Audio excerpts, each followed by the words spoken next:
Limiting, restrictive, and unnecessary are what some students and faculty are saying about the current media policy at Mount Royal. Every single year I have students who try to do stories not even really about the SA, oftentimes not negative, sometimes extremely positive, and they can't do them. It really hinders our ability to report on stories around the school.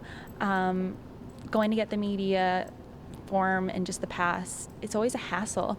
Wickham House is seen as the heart of student activity. It's where students eat, gather, and meet for social events. According to the Student Association's media policy, reporters and other forms of media can technically shoot on this side of the door. But in order to cross the threshold, a media pass is required, which can take up to 48 hours if the SA approves it at all. Michelle Dennis is the acting VP External of the SAMRU and is in charge of approval or denial of the media passes. Even external media has to go through the Vice President External. So it's no different for students or journalists or external parties. It's the same process.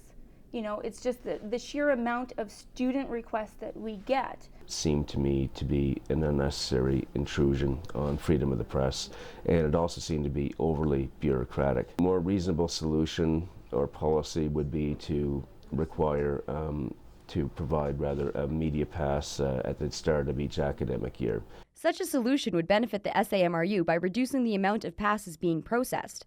As we set up for this interview, we noticed another camera crew shooting an event right next door to SAMRU's office. When asked if they had obtained a media pass, they said no. How can this be happening right next door?